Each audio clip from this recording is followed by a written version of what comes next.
L'appel puissant de Justin Bitakwira, faire de la guerre contre le Rwanda notre priorité absolue. Madame, ceux qui sont à Rutshuru, à Massissi, à Minembwe et ailleurs, qui vous ont suivi, ils n'ont pas cru que ce pays est en guerre. Parce que si on ne parle pas du Rwanda ici, on ne parle pas de Kagame ici, c'est que nous avons un seul œil. Mais si on en a deux, c'est la première solution à résoudre. Mettre fin à la guerre, la gagner et au besoin fermer les frontières avec ce pays. On ne fera jamais rien tant que nous sommes occupés, tant qu'on nous tue par milliers et Kinshasa ne bouge pas le doigt. Dieu merci, j'ai vu mon ami Kabongo, Moulianvita qui est devenu VPM à la défense, c'est un grand ami à moi, on va vous accompagner. On va vous accompagner. Donc, nous voulons que la guerre soit considérée par notre gouvernement comme la priorité des priorités. La sécurisation du territoire national. Nous voulons que les militaires au front aient un traitement spécial. Sans motivation, ils ne feront pas de guerre. Où est l'argent du cobalt? Le président, quand on connaît déjà les sorciers, il devient vulnérable.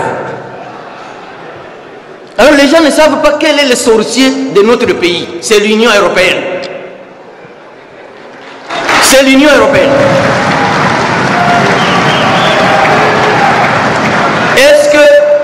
Est-ce que l'Équateur peut signer un contrat avec une organisation pour le cobalt ou le cuivre? L'Équateur a du cuivre? C'est dans le programme. Je vais y aller, président. Je dis qu'un peu, c'est ça mon rôle aussi. Donc l'Équateur ne peut pas signer un contrat du cuivre ou du cobalt. Le Kivu ne peut pas signer un contrat pour le caoutchouc. Comment l'Union européenne signe avec le Rwanda, qui ne produit que le café et le thé pour l'exploitation des minéraux? Et nous nous taisons, comme si c'était un fait banal, anodin.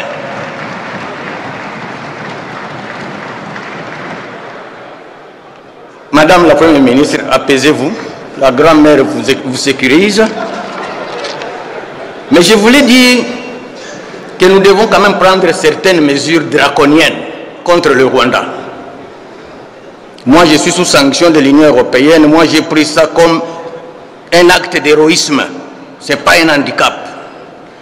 Nous avons le deuxième port de notre pays. C'est chez moi à Uvira, à Kalundu. Le Kenya ici, qui nous a envoyé des militaires, qui sont même dans le M23, on devait couper ces ponts-là. On devait se rattacher à l'océan Indien à partir de Dar es Salaam.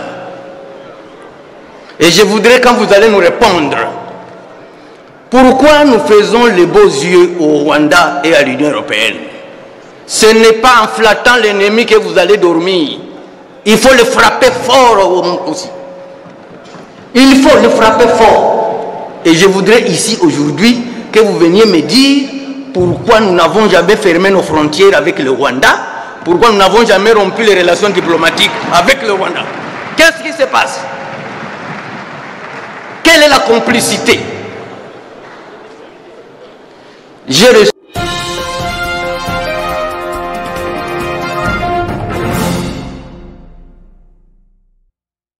Justin Bitakwira n'a pas mâché ses mots lors de l'inauguration du gouvernement souminois, délivrant une intervention musclée qui a laissé une impression durable sur de nombreux participants.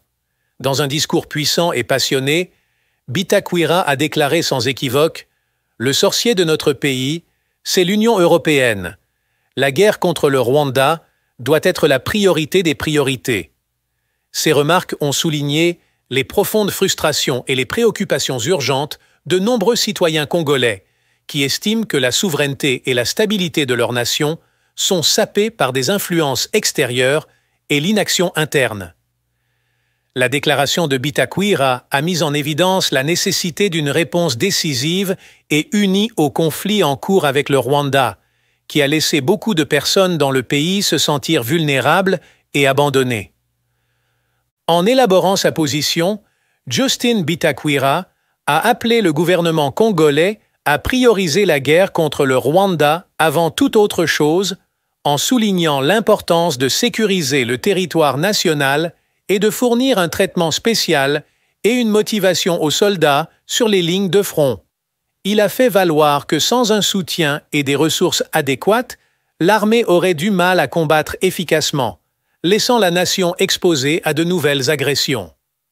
La critique de Bitakwira s'est étendue à l'Union européenne, qui l'a accusé d'exploiter les ressources naturelles du Congo tout en fermant les yeux sur la souffrance et l'instabilité causées par le conflit.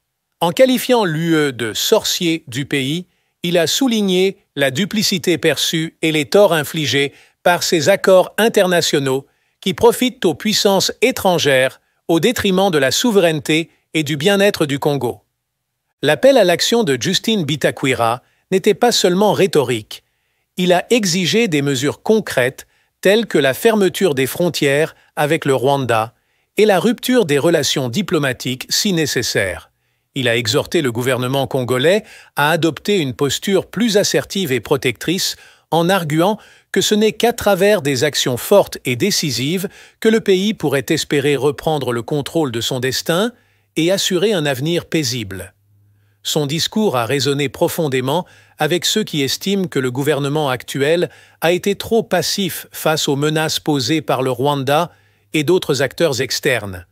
L'intervention de Bitakwira lors de l'inauguration a servi de cri de ralliement pour une approche plus proactive et déterminée en matière de sécurité nationale, reflétant le besoin urgent d'un leadership qui priorise la protection et la prospérité du peuple congolais. Honorable Président, honorables membres du bureau, honorables députés, chers collègues, Excellence Madame la Première ministre, Excellences, Messieurs les membres du gouvernement, je voudrais d'abord présenter mes chaleureuses félicitations à toutes et à tous les heureuses et heureux promus. Alors le Président, de tous ceux qui sont déjà passés à ce micro, on a l'impression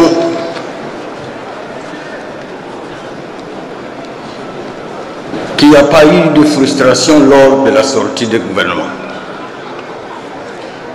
Et c'est comme ça que j'ai prévenu à Madame la Première ministre, à qui je promets mon soutien aussi. J'ai beaucoup d'amis dans le gouvernement, mais qu'on va d'abord se laver avant qu'on se parfume.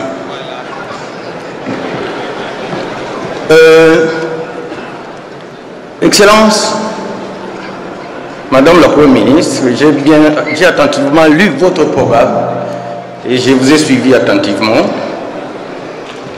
Mais avant que je n'abonde dans ce programme, je voudrais livrer un secret à cette auguste plénière. Que ce pays a une chance extraordinaire. Il a 4 couches sociales linguistiques et toutes ces couches sociales linguistiques ont déjà chacun eu un président de la République. Kasavubu pour le Bakongo, Mobutu pour le Bangala, Mouzé et Kabila Joseph pour les Baswahili et aujourd'hui Félix Antoine Tshisekedi. Ça signifie que en 2028, on va renouveler le cycle. En 2028, on va renouveler le cycle. Alors, en ce moment-là, il y aura un tribunal du peuple qui s'est comporté de quelle manière quand il était au pouvoir. Et c'est le meilleur qui va gagner. Honorable Président, ne me coupez pas. Madame la Première ministre symbolise ma grand-mère d'avance. Donc elle a toutes mes bénédictions. Mais, Honorable Président, on est ici aussi pour éduquer notre peuple.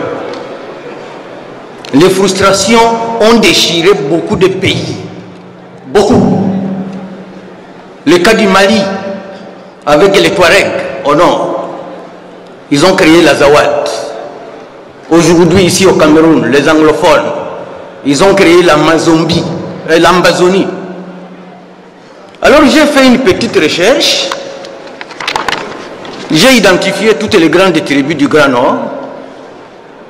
Les Mongo, les Mbouza, les Ngwaka, les Bangala.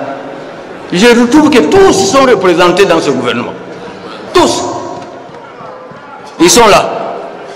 Mais quand je descends chez moi, je ne vois aucun Mourega, aucun Moufoulirou, aucun Moubembe. Je me pose la question, qu'est-ce que nous faisons encore partie de ce pays? Je crois que mon message est passé. Mais il y a quelqu'un dans la salle qui m'a apaisé. C'est pourquoi j'ai mis un peu d'eau. Sinon, j'allais exploser. Alors, je voudrais parler du programme du gouvernement. Madame, ceux qui sont à Rutshuru, à Massissi, à Minembwe et ailleurs, qui vous ont suivi, ils n'ont pas cru que ce pays est en guerre.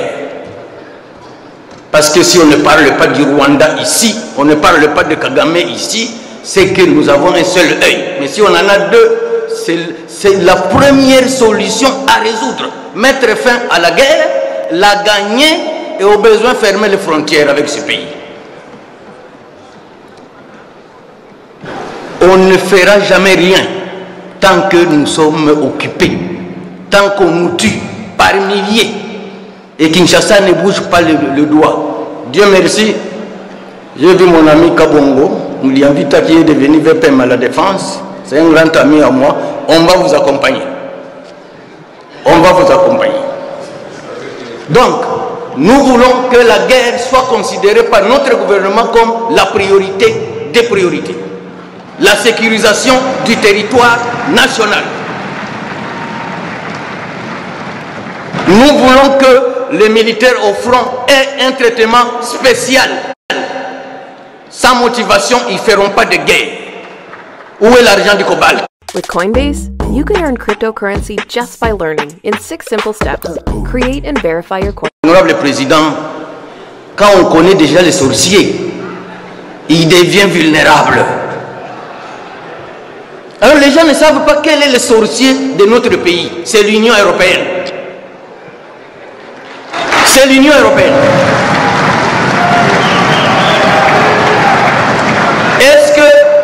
Est-ce que l'Équateur peut signer un contrat avec une organisation pour le cobalt ou le cuivre? L'Équateur a du cuivre? C'était dans le programme. Je vais y aller, président. Je dis qu'un peu, c'est ça mon rôle aussi. Donc l'Équateur ne peut pas signer un contrat du cuivre ou du cobalt. Le Kivu ne peut pas signer un contrat pour le caoutchouc. Comment l'Union européenne signe avec le Rwanda, qui ne produit que le café et le thé pour l'exploitation des minéraux? Et nous nous taisons, comme si c'était un fait banal, anodin.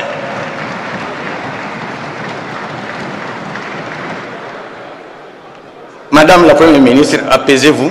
La grand-mère vous sécurise. Mais je voulais dire que nous devons quand même prendre certaines mesures draconiennes contre le Rwanda. Moi, je suis sous sanction de l'Union européenne. Moi, j'ai pris ça comme un acte d'héroïsme. Ce n'est pas un handicap. Nous avons le deuxième port de notre pays. C'est chez moi à Uvira, à Kalundu. Le Kenya ici, qui nous a envoyé des militaires, qui sont même dans le M23, on devait couper ces ponts-là. On devait se rattacher à l'océan Indien à partir de Dar es Salaam.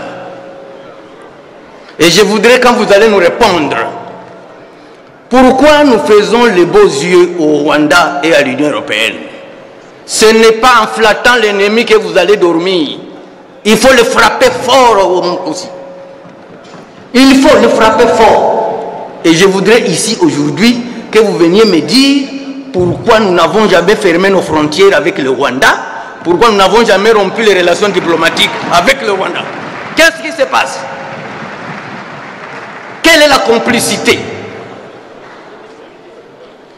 J'ai reçu 2 recommandations de 2 de mes collègues qui n'ont pas eu l'occasion de prendre la parole ici, sont de l'Équateur. Une collègue me demande qu'à la page 56, sur le 6e pilier, quelques actions identifiées, et elle voulait qu'on ajoute un 3e point, mettre en œuvre la législation nationale en matière des droits des communautés dans les aires protégées. Un 2e m'a remis une recommandation, honnêteté intellectuelle oblige, que au 3e pilier, à son point 3, je crois, sur la connectivité sur les zones, sur l'axe Zongo, Libengue et la route nationale numéro 6, sur l'axe Boyabou, Gemena, Akula, Lissala, Bomba, Bonduki, c'est l'axe de la province de la Mongala. Ces routes n'ont jamais été réhabilitées. Je vous remercie, Madame la Première ministre, et je souhaite excellente investiture à votre gouvernement. Merci. Merci, exceptionnellement bref aujourd'hui. Merci, honorable Bitakwira. J'ai parlé, il parlera après vous. Merci, honorable président. Honorable président, honorable membre du bureau, honorable député, chers collègues, il est important de reconnaître les efforts de notre gouvernement dans l'élaboration de ce programme ambitieux. Et si donc, laissez-moi vous présenter les remerciements mérités pour votre engagement au développement économique et social de notre pays. Cependant, il est important de souligner certains points qui nécessitent de bénéficier d'une attention particulière de la part du gouvernement dans ces programmes. Il s'agit notamment de la prise en charge de nos compatriotes, les Wazalendo, qui combattent vaillamment aux côtés des FARDC dans le but de bouter hors du territoire national les terroristes du M23 et leurs alliés rwandais et ougandais. Ceci devrait ressortir clairement dans le pilier 2, intitulé « Protection du territoire national et sécurité des personnes et leurs biens ». S'agissant de la prise en charge des personnes déplacées par la guerre, en particulier des victimes des massacres à Beni et des autres dans des zones à conflit, il est crucial d'accorder une attention spéciale à la protection et au soutien de ces populations vulnérables pour assurer leur sécurité et leur bien-être. Vous vous souviendrez que les massacres dans le territoire de Beni se perpétuent calmement depuis 2014. À cette occasion, honorable président, je fais savoir, et c'est avec un cœur lourd que je le dis ici, le vendredi de la semaine passée, 120 Congolais, enfants, femmes et hommes ont été massacrés à Massala, Massaou et Kabweke, dans le Madiwe, comme des bêtes sauvages. Des cadavres ligotés ont été incendiés. Excellence, Madame le Premier ministre, ce phénomène est devenu presque permanent. Je suggère qu'en attendant que le territoire national soit entièrement pacifié et que les populations rentrent dans leur milieu, que votre programme prenne en compte ces questions. Et pour chuter, honorable président, il sied de comprendre que Madame la Première ministre a chiffré son programme à 92,2 milliards de dollars pour une période de 5 ans, soit 18,47 milliards de dollars pour chaque année. Comment comptez-vous mobiliser ces montants, ces recettes, si le Nord Kivu et l'Ituri sont déjà déstabilisés par les terroristes? Je vous encourage donc d'investir d'abord dans la paix et la sécurité.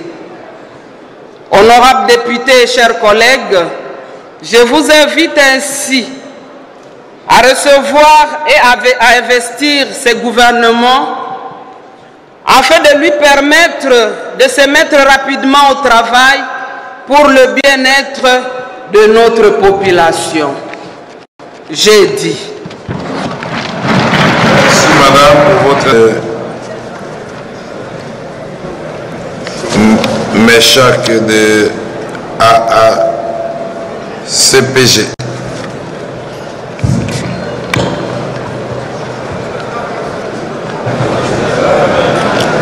Soyez bref. Hein? Oui, président, soyez bref.